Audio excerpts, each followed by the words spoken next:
रविवार को उच्चतर माध्यमिक विद्यालय क्रमांक 2 के विद्यार्थी नीमच विधायक दिलीप सिंह परिहार के बंगले के बाहर सड़क पर धरना देकर बैठ गए। विद्यार्थियों का विरोध इस बात को लेकर था कि उन्हें चलते सत्र के बीच में ही दूसरे स्कूल में शिफ्ट किया जा रहा है।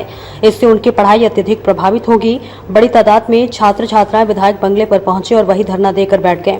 उनका कहना था कि उमावी नंबर 2 स्कूल में पढ़ रहे तमाम बच्चों को अस्थायी रूप से कन्या कैंट परिसर में चलाए जा रहे सीएम राज स्कूल में शिफ्ट किया जा रहा है। नंबर 2 स्कूल की बिल्डिंग को तोड़कर सीएम राज स्कूल का नया निर्माण करने की तैयारी है। जिस स्कूल में बच्चों को शिफ्ट किया जा रहा है उसका समय सुबह 7 बजे से दोपहर 12 बजे का रखा गया है, जबकि ज्यादातर बच्चे आसपास के गांव से आते हैं। सुबह 7 बजे स्कूल पहुंचने के लिए कोई साधन नहीं है। ऐसे में सब बच्चे परेशान हो रहे हैं। विद्यार्थियों ने कहा कि सीएम राज जहां बनाना है वहां बनाए, लेकिन हमारी पढ़ाई प्रभावित न की जाए। विद्यार्थियों ने कहा कि विधायक आए और केवल इतना कहा कि व्यवस्था करवाएंगे। इससे विद्यार्थी संतुष्ट नहीं है। छात्र छात्राओं की समस्या का हल नहीं हुआ तो फिर बड़ा आंदोलन किया जाएगा। सर मामला तो ये है कि हमारे स्कूल को तोड़ के ना ये लोग है ना सीएम राइस की मतलब ज़मीन वहाँ खड़ी कर रहे हैं। तो इसमें अगर कल ये विधायक जी का कहना है कि इसमें हमारी सुविधा है, तो इसमें हमारी क्या सुविधा? मिड सेशन में एक तो हमारा जो भी है ये सब हो रहा है, जो भी शिफ्टिंग है ये सब मिड सेशन में कर रहे हैं ये लोग। तो ऊपर से हमारी क्या सुविधा है? जो बच्चे होते हैं 7 से 12 का टाइम है, एक तो सुबह के बच्चे जो दूर से आते हैं वो तो कैसे आ पाएंगे वहाँ दशहरा मैदान के वहाँ पे। बस हम इसी मांग को लेकर आए थे यहाँ पे कि सर हमसे नहीं हो पाएगा, हमारी सुविधा के अनुसार हमें बस नंबर 2 को वहीं रहने दो। सर जो भी सीएम है इसकी ज़मीन आप उसको शिफ्टिंग कर दो जहाँ करना हो। हाँ सर हमने किया था इस टाइम, जब तक हमारे विधायक महोदय 1.5 घंटे में आए तो हमने यहाँ पे पूरा बैठ के अच्छे से धरना प्रदर्शन किया। फिर उसके बाद विधायक महोदय आए, उन्होंने हमारी बात सुनी। फिर उन्होंने वो फिर बोल रहे कि ना वो सब ये व्यवस्था करवाएंगे, ये करवाएंगे, लेकिन अभी हमें सही जवाब नहीं मिला है। तो अगर देखते हैं अगर पूरा वो अगर करने आ गए तो ठीक है, वरना फिर हम वापस से आएंगे। नहीं, अभी तक उन्होंने पूर्ण आश्वासन तो नहीं दिया है कि अभी हम पूरा कर ही देंगे या फिर नहीं हटाएंगे। उन्होंने बस यूँ बोला है कि बस व्यवस्था करवाई जाएगी, जैसे आपकी है पूरी व्यवस्था होगी, लेकिन उन्होंने पूर्ण आश्वासन ये तो नहीं दिया है कि नहीं हम नहीं जाने देंगे। सर हमारा आने जाने की परेशानी होगी और है ना हमारे बच्चे क्या कुछ बच्चे जो होते हैं सुविधा के अनुसार क्रमांक 2 में इसलिए एडमिशन लेते हैं क्योंकि ना उन्हें सुविधाएं मिले, ताकि बसें जो आती है वो 7 से 12 का वहाँ टाइम रख देंगे तो सुबह तो कोई आधी बस आती है और आधी स्कूल की बसें नहीं आती, तो ये कैसे हो पाएगा? फिर ये सारे अभी आधे ही बच्चे आए 9th to 11th के सारे बच्चे आए यहाँ पे। मध्य प्रदेश की सरकार बेटा बेटी के सुविधाओं के लिए गुणवत्ता युक्त शिक्षा मिले, उसके लिए पूरे मध्य प्रदेश में सीएम राइस स्कूल सांदीपनी विद्यालय बनाने का काम कर रही है।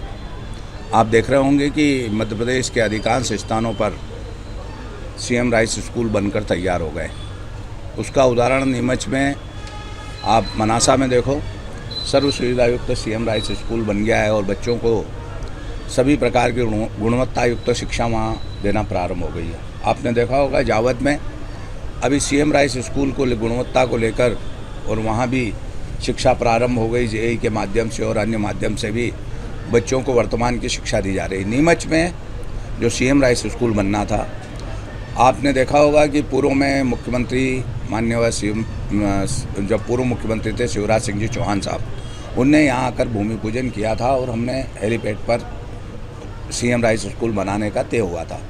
नीमच की सुविधाओं को देखते हुए कि आप देख रहे होंगे कि हवाई सुविधाओं से नीमच जुड़े, उड़ान स्कीम ने नीमच आया, उस वजह से वहाँ का स्कूल निरस्त किया हमने। बीच में ये तय हुआ था कि हम कहीं ना कहीं डाक बंगले के सामने या ग्वालटोली के सामने जो मैदान है वहाँ सीएम राइस स्कूल बनाएंगे। पूर्व में कई बार बात चली कि यहाँ नंबर 2 में स्कूल बना दे। हमने अभी सब दृष्टि से जांच की है और हम यहाँ सीएम राइस स्कूल नीमच का बना रहे हैं, जो लगभग 45 करोड़ का होगा, सर्व सुविधा युक्त होगा। बच्चों की जो यहाँ स्कूल लगता है उसके लिए माननीय जिलाधीश महोदय ने, माननीय शिक्षा अधिकारी ने इनकी व्यवस्था की है। पास में जो पक्के कमरे हैं वहाँ उनकी शिक्षा प्राप्त करेंगे और जो खपरेल का जो भवन है वहाँ सीएम राइस स्कूल का काम प्रारंभ होने वाला है। कुछ बच्चे हैं जो किसी ने पीछे से उनको बोला है और उनकी मांग यहाँ लेके आए हैं। मैंने बेटा बेटियों की मांग को सुना है। मैं उनकी किसी भी शिक्षा में उनको कहीं भी बाधा नहीं आने दूँगा और इनकी बात मैंने सुनी है और सुनने के बाद मैंने ये भी कहा है कि आप प्रिंसिपल महोदय, आपके अभिभावक, आप स्वयं बैठ जाना, जो भी अगर आपको बीच में तकलीफ आ रही है तो हम उसका निराकरण करेंगे। मगर नीमच की जनता की मांग है कि सीएम राइस स्कूल बनना चाहिए, सर्व सुविधा युक्त मिलना चाहिए और ऐसी जगह बनना चाहिए जिससे कि बच्चों को सारी सुविधाएं प्राप्त। ये वो बिल्डिंग वो बच्चे नहीं है, कुछ कम बच्चे आए हैं जिनको कहीं ना कहीं अब मैं ये बात नहीं कह सकता हूँ कि किसी ने भेजा है या, मगर हम देख रहे हैं इन बच्चों का कोई दोष नहीं है। बच्चों की हम बात सुनेंगे, इनके पढ़ाई में हम कहीं भी तकलीफ नहीं आने देंगे। बच्चों को जो भी सुविधाएं चाहिए वो हम सुविधा देंगे। ये बेटा बेटी भी हमारे बेटा बेटी कई है। जगह ऐसी है जहाँ पर खाली पड़ी नीमच की एक भी ज़मीन बंदर बाट नहीं होने देंगे। जो लोग करेंगे उनको भी उसका खामियाजा भुगतना पड़ेगा। नीमच आप देख रहा होगा बदला सा नज़र आ रहा है। डॉक्टर मोहन यादव जी के नेतृत्व में अभी शिक्षा के क्षेत्र में जो जहाँ बेटियाँ पढ़ती हैं नीमच ज़िले की, वहाँ हमने सर्व सुविधा युक्त स्टेडियम बनाने की घोषणा की है। पैसा आ गया है, वहाँ भी बनाने वाले हैं। हम शिक्षा को लेकर कहीं कोई समझौता नहीं होगा। बच्चों के साथ में अच्छी शिक्षा देंगे उनको। आप देख रहे होंगे चाहे मध्याह्न भोजन हो, साइकिल वितरण हो, ड्रेस वितरण हो, अच्छे नंबर से पास होने वाले बेटा बेटी स्कूटी हो या लैपटॉप हो, ये सारी सुविधाएं मध्य प्रदेश की सरकार, भारतीय जनता पार्टी की सरकार कर रही है। इन बच्चों की मांग है उसको भी हम गंभीरता से लेंगे और अगर इनकी शिक्षा के क्षेत्र में कहीं भी बाधा नहीं आने देंगे। हम स्वयं भी, मैं खुद भी MA B.Ed किया है मैंने, इसलिए मैंने भी शिक्षा को मैं महत्व को समझता हूं। मगर CM राइस स्कूल नीमच की धरती पर शीघ्र बनकर तैयार होगा और इन बेटा बेटियों को उपलब्ध होगा। कहाँ पे बनेगा? नंबर 2 में बने, सिंधिया हॉस्टल के सामने। जहाँ ज़मीन खाली है वहाँ हम CM राइस स्कूल नंबर 2 में बनाएंगे और अगर ज़मीन की ज़रूरत पड़ेगी तो सिंधिया हॉस्टल हम एक्वायर करेंगे।